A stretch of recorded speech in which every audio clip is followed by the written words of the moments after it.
जब उस भड़कती हुई खतरनाक आग की तरफ हजरत इब्राहिम अलैहिस्सलाम को फेंका गया तो आपने अपनी जबान से दुनिया की तारीख का सबसे बड़ा तवक्कुल दिखाते हुए क्या फरमाया, आइए देखते हैं। ये उस वक्त की बात है जब हजरत इब्राहिम अलैहिस्सलाम ने एक लॉजिक से भरी महफिल में उन जालिमों को लाजवाब कर दिया तो वो शर्मिंदगी मिटाने के लिए गुस्से से पागल हो गए और चीखने लगे, इब्राहिम को खत्म कर दो और अपने खुदाओं की मदद करो। कौम ने फैसला किया कि नऊजुबिल्लाह हजरत इब्राहिम अलैहिस्सलाम को जिंदा जला दिया जाए। इस मकसद के लिए एक बहुत बड़ा मैदान चुना गया। कहा जाता है कि कई दिनों तक लोग लकड़ियां जमा करते रहे। नौबत यहाँ तक पहुँच गई कि अगर कोई औरत बीमार पड़ती तो वो मन्नत मानती कि अगर मुझे शिफा हो गई तो हजरत इब्राहिम अलैहिस्सलाम को नजरे आतिश करने के लिए इतनी लकड़ियां दूंगी। जब आग लगाई गई तो उसके शोले इतने बुलंद थे कि जब कोई परिंदा उसके ऊपर से गुजरता तो वो उस गर्मी से जलकर गिर जाता। अब मसला ये था कि इतनी तेज आग के करीब कौन जाएगा। मरदूद शैतान ने उन्हें मंजनिक बनाने का आइडिया दिया। इब्राहिम अलैहिस्सलाम को रस्सी से जकड़कर मंजनिक में रखा गया ताकि उन्हें दूर से आग में फेंका जा सके। जब मंजनिक की रस्सी काट दी गई, हजरत इब्राहिम अलैहिस्सलाम को हवा में उछाला गया। आप उस भड़कती हुई खतरनाक आग की तरफ जा रहे थे। जमीन पर कोई उनका मददगार नहीं था। ठीक उसी वक्त हवा के दरमियान हजरत जिब्राइल अलैहिस्सलाम हाजिर हुए। उन्होंने पूछा, ए इब्राहिम, क्या आपको कोई हाजत है? क्या मैं आपकी मदद करूं? आपने जिब्राइल अलैहिस्सलाम को देखा और फरमाया, तुमसे नहीं, तुमसे मुझे कोई मदद नहीं चाहिए। और फिर अपनी जबान से दुनिया की तारीख का सबसे बड़ा तवक्कुल दिखाते हुए फरमाया, हस्बुनल्लाहु व निअमल वकील, यानी मेरे लिए अल्लाह काफी है और वो बेहतरीन कारसाज है।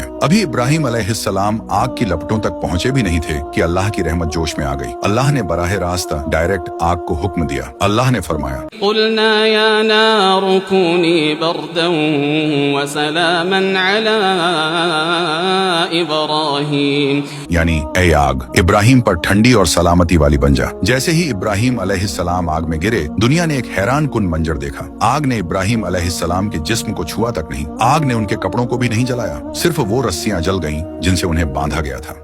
हजरत इब्राहिम अलैहिस्सलाम आग के दरमियान बड़े सुकून से बैठ गए। रिवायत में आता है कि अल्लाह ने वहां जन्नत से एक तख्त और फूलों का बाग पैदा कर दिया। साइंस आज भी हैरान है कि वो आग हजरत इब्राहिम अलैहिस्सलाम को क्यों कुछ भी नहीं कर सकी, क्योंकि साइंस सबब यानी कॉज देखती है और अल्लाह मुसब्बिबुल असबाब यानी क्रिएटर ऑफ कॉजेस है। आग की अपनी कोई मर्जी नहीं, सिर्फ और सिर्फ अल्लाह के हुक्म की गुलाम है। आपने अभी तक अल्लाह की कुदरत के लिए कमेंट और शेयर भी नहीं किया।